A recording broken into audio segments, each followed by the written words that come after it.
मित्रांनो, आजचा जो काही आपण कार्यक्रम आयोजित केलेला आहे त्याचा उद्देश असा आहे की तुम्ही इथं बॅनर सगळेजण पाहत आहात। वामनराव पै यांनी त्यांचं एक सूत्र आहे की तूच तुझ्या जीवनाचा शिल्पकार, आणि हे सूत्र विद्यार्थ्यांपर्यंत पोहोचवण्याचं काम हे सगळे लोक करत आहेत। या सूत्राच्या माध्यमातून तुम्हाला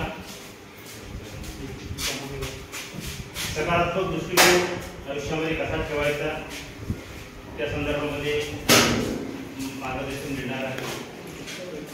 त्याहीपेक्षा आपण आपल्या जीवनामध्ये स्वावलंबी झालो पाहिजे। स्वावलंबन आपल्या जीवनामध्ये अत्यंत महत्त्वाचं आहे, आणि हाही विचार या कार्यक्रमाच्या माध्यमातून तुम्हाला मिळणार आहे। आणि हाच विचार सांगण्यासाठी सुदन सर, नितीन सर आपल्यामध्ये उपस्थित आहे।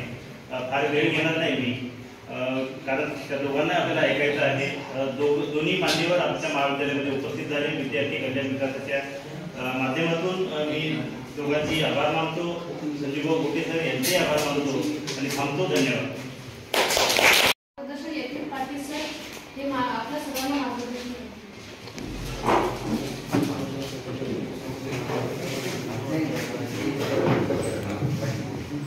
तूच आहेस तुझ्या जीवनाचा शिल्पकार, तूच आहेस तुझ्या जीवनाचा शिल्पकार असा दिव्य संदेश देणारे आणि हे जग सुखी व्हावे, हिंदुस्थान हे राष्ट्र सर्व राष्ट्रांच्या पुढे जावे असा दिव्य संकल्प करणारे सद्गुरू श्री वामनराव पै यांना माझे प्रथम वंदन। तसेच उपस्थित तुमच्या कॉलेजचे सगळे प्रोफेसर्स आणि तुम्ही सगळे मित्र यांना माझा नमस्कार। आता सरांनी आणि आमची फॅन्सची ओळख करून दिली आहे, त्याच्यामुळे एक प्रकारे एक स्टेज क्रिएट झाला आहे। तरी पण एक आपल्याला जर संवाद करायचा झाला तर ओळख करणं महत्त्वाचं आहे की नाही। तर ओळख करण्यासाठी मी आधी इथे उभा आहे। म्हणजे एक ओळख म्हणजे काय की सद्गुरूंची ओळख आणि आमची ओळख मी पहिल्यांदा करून देतो। तर सद्गुरू श्री वामनराव पै हे स्वतः BA ऑनर्स होते त्या काळातले। नंतर मग त्यांनी उच्च शिक्षण घेतल्यानंतर त्यांनी मंत्रालयात डेप्युटी फायनान्स सेक्रेटरी या पदावर पूर्ण काळ नोकरी केली आहे। आणि नोकरी करत असताना 1952 सालापासून जीवनविद्या मिशन या संस्थेची निर्मिती केली। त्याच्या माध्यमातून त्यांनी महाराष्ट्राच्या, गोव्याच्या, कर्नाटक अशा भागामध्ये जाऊन प्रवचने केली, कीर्तने केली, पण त्याची त्यांनी कधी बिदागी घेतली नाही, कारण नोकरीतून त्यांचा जो सॅलरी आहे ती चालूच होती। त्याचप्रमाणे त्यांनी जी पुस्तकं आहेत ती पुस्तकं लिहिली आहेत। जसं सरांनी सांगितलं, तुझा एक तुझ्या जीवनाचा शिल्पकार, ही पुस्तकं लिहिली, पण त्याच्यातून कधी रॉयल्टी घेतली नाही। उद्देश त्यांचा एकच होता ना की म्हणजे हे जग सुखी व्हावे आणि आपलं राष्ट्र सर्व राष्ट्रांच्या पुढे जावे, याच्यासाठी त्यांनी मार्गदर्शन केलं। त्याचप्रमाणे आम्ही जे शिष्य आहोत, मुंबईवरून जवळजवळ 50 जण इथे आलोय, तर ते तुम्हाला काय विद्यार्थी मार्गदर्शन करण्यासाठी आलोय। आता मी स्वतः चार्टर्ड अकाउंटंट आहे आणि एका कंपनीमध्ये सिनियर मॅनेजर या पोझिशनला कामाला आहे। जे काटोडे सर आपल्या बरोबर इथे आहेत ते स्वतः व्यावसायिक आहेत। असं म्हणजे 50 जणांमध्ये कोणी इंजिनियर आहे, डॉक्टर आहेत, त्याचप्रमाणे कोणी प्रोफेसर आहेत। म्हणजे अशा आमच्या वेगवेगळ्या क्षेत्रातली काम आम्ही सुट्ट्या काढून आले। म्हणजे आम्ही या 3 दिवसाच्या सुट्ट्या काढून वेगवेगळ्या ठिकाणी मार्गदर्शन करतो, स्वतःच्या पदांचे पैसे भरतो। उद्देश एकच आहे की सद्गुरूंनी जे सांगितले हे जग सुखी व्हावे, हिंदुस्थान हे राष्ट्र सर्व राष्ट्रांच्या पुढे जावे, हाच उद्देश आहे। त्यातून आमच्या नोकरीतून पैसा चालू आहे। आणि सद्गुरूंनी एक गुरुदक्षिणा मागितलेली, जेव्हा अनुग्रह दिलेला तेव्हा एक गुरुदक्षिणा सांगितलेली, काय तर तुम्ही सुखी व्हा आणि इतरांना सुखी करा। हा जो भाग आहे तो आम्ही इथे करतोय। तर एक प्रकारे संवाद इथे करणार आहोत, चालेल ना? संवाद म्हणजे गप्पा मारणार। ते गप्पा मारायला किती माणसं लागतात सांगा? मिनिमम 2 माणसं लागतात की नाही? एक तर मी इथे उभा आहे, एक दादा म्हणून, आणि तुम्ही आहात। तर गप्पा मारण्यासाठी काय आहे की आपण प्रश्न पण विचारणार, मी काय प्रश्न विचारणार आहे, आणि दादा म्हणून मी प्रोफेसर नाही, तर तिथे चूक बरोबर उत्तरं नाही आहेत, तर सगळी उत्तरं बरोबरच असणार आहे। तर त्याच्यामुळे फक्त मोठ्याने उत्तर आहे, जेणेकरून आपल्या गप्पांना किंवा संवादाला ते आपल्याला पुढे नेता येईल। करणार मग मोठ्याने उत्तर द्या, आपण फक्त जागेवर बसून हुकूम करायचे नाही, ठीक आहे? आणि गप्पांसाठी काहीतरी विषय ठेवायला पाहिजे, तर विषय ठेवायचा आपण तूच आहेस तुझ्या जीवनाचा शिल्पकार।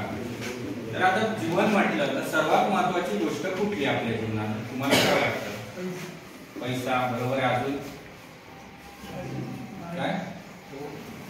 नाही सांगा ना, म्हणजे उत्तर बरोबरच आहे। शिक्षण कोणतरी म्हणालं, अजून काय? नोकरी, बरोबर आहे ना? अशी उत्तर आता दिली, सगळी उत्तरं बरोबर आहेत, बरोबर आहे? म्हणजे सगळं महत्वाचंच आहे, पण आता मी प्रश्न काय विचारलेला सर्वात महत्वाची, बरोबर आहे. म्हणजे ह्या महत्वाच्या गोष्टींमध्ये सर्वात महत्वाची गोष्ट कुठली, तर सद्गुरू वामनराव पै म्हणतात आपलं हे शरीर. आता बघा, प्रत्येक ठिकाणी वजा करा. शरीर जर नसेल तर आम्ही, शरीर जर व्यवस्थित नाही आहे, तब्येत नाही आहे, तर आम्ही नोकरीवर जाऊ शकतो का? तुम्ही शाळेत जाऊ शकता का? त्याचप्रमाणे पैसा कमवायला व्यवसाय करू शकतो का? चांगलं चांगलं अन्न खाऊ शकतो का?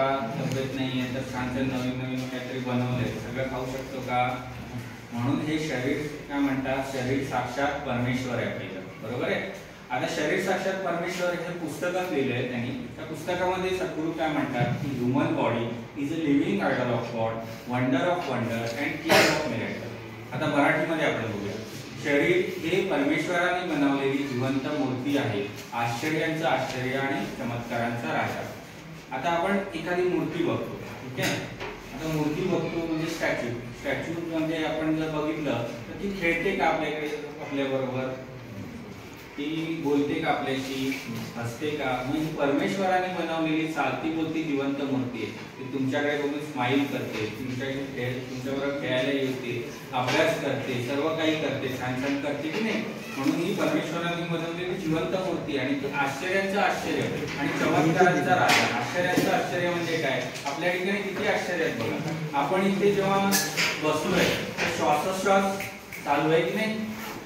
आपलं रक्त बनवणं, हृदयाचे ठोके चालूच आहे. तिथे काय बटन दाबायला लागतंय का?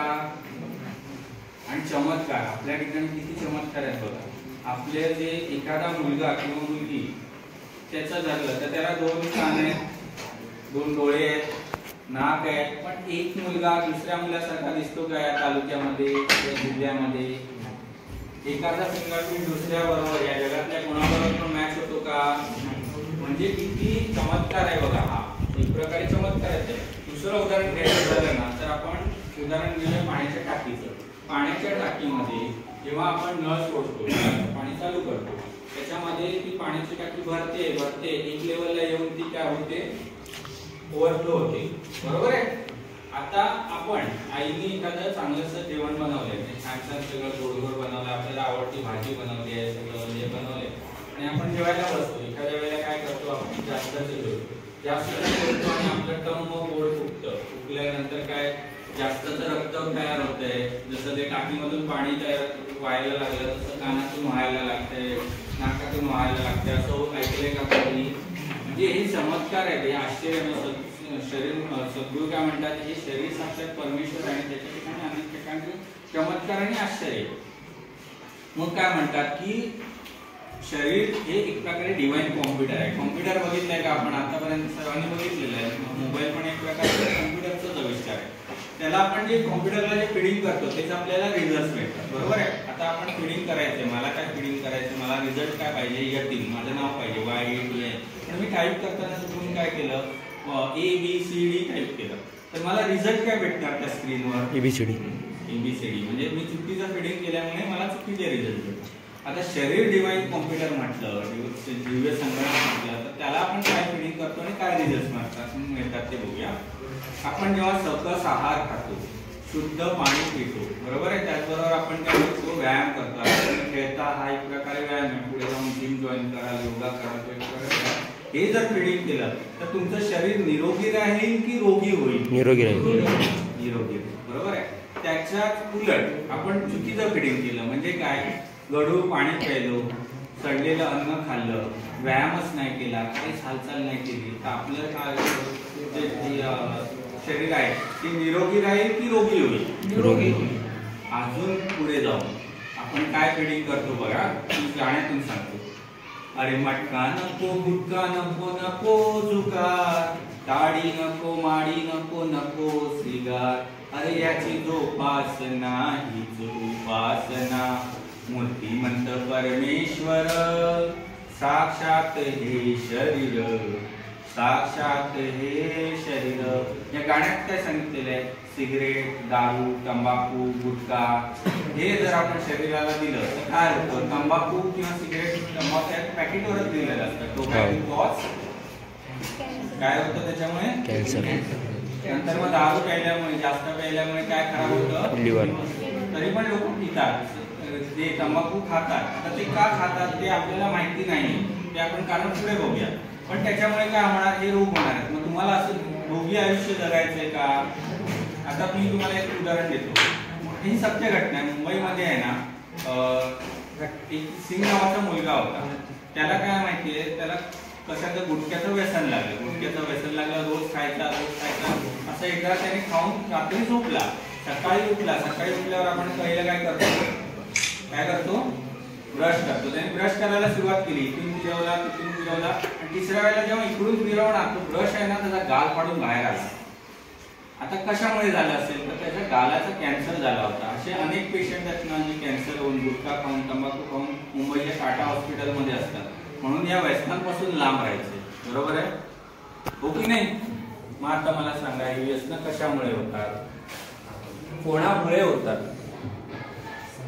कशामुळे, कोणामुळे? टेन्शनमुळे. कोणतरी बोला टेन्शनमुळे. मग आता टेन्शन आले कोणाला तरी परीक्षेचं, तर तो तंबाखूची पुडी घेऊन बसतो का? नाही ना.